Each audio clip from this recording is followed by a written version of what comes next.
Now that we've already been introduced to the new MCU Spider-Man through Civil War, the big question on all of our minds concerning the upcoming Spider-Man Homecoming film is, who's going to be the villain? First of all, it's not like it could be a villain we've already seen from one of the 5 other Spider-Man movies, so that rules out Green Goblin, Doc Ock, Mr. Sandman, Lizard, Electro, and Rhino. You might have noticed that I didn't include Venom. That's because I don't want to rule out him quite yet, and I still think there's a chance of the character being incorporated into the MCU at some point. I'll make a video on that later. There's been rumors for a while now that both Vulture and the Tinkerer will be the villains in this film. Who's the Tinkerer? He's one of the Wall Crawler's earliest villains, also known as the Terrible Tinkerer. Phineas Mason, an expert mechanical engineer, has worked behind the scenes for many of Spider-Man's enemies. It would make sense if in Homecoming he designs the flight suit that Andrea Toomes uses to become the Vulture, and then he commits some kind of corporate espionage attack on Stark Industries. I'm going to go over some other Spider-Man villains and discuss if they might be in Homecoming or some other MCU Spider-Man movie down the line. Chameleon. I don't think we'll see Chameleon in the Spider-Man movie because, well, he's just not that interesting of a character. Yeah, he can copy other people, but that gets old real fast. Even the 90s Spider-Man cartoon knew that, so he was only around for a few episodes. Mysterio. Apparently Mysterio was going to be played by Bruce Campbell in Sam Raimi's Spider-Man 4, but that obviously never happened because Spider-Man 3 was so bad. Mysterio isn't the type of villain I would completely rule out of being in a movie, but he just doesn't belong in the MCU.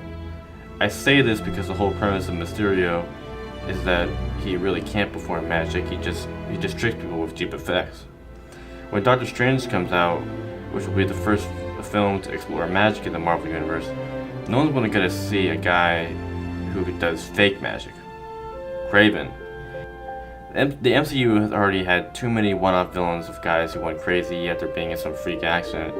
Kraven is like that, and because he doesn't have any real powers, but is pretty comic booky at the same time, it's doubtful that we'd ever see him in a movie. This is also the case for Scorpion, who literally is just another crazy guy from a science experiment gone wrong.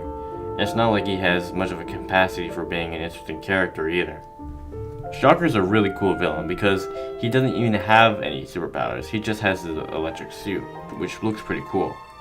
We haven't seen him in any Spider films yet, but at the same time, he doesn't feel important enough to be the antagonist of the whole movie.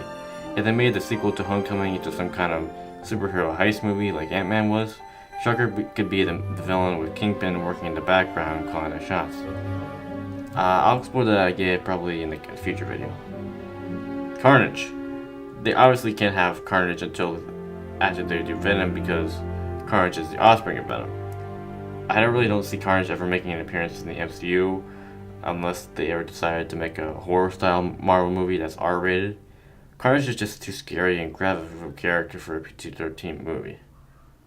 Finally, Kingpin. It would be great if we could see Vincent D'Onofrio's Kingpin in the wider MCU, but according to the Vincent himself, no one from Marvel Studios has approached him for any talks about being in Homecoming. What do you guys think? What villain do you think will be in Spider-Man Homecoming? If you liked the video, then please leave a like, rating, and subscribe for more comic book movie discussions. Thanks for watching.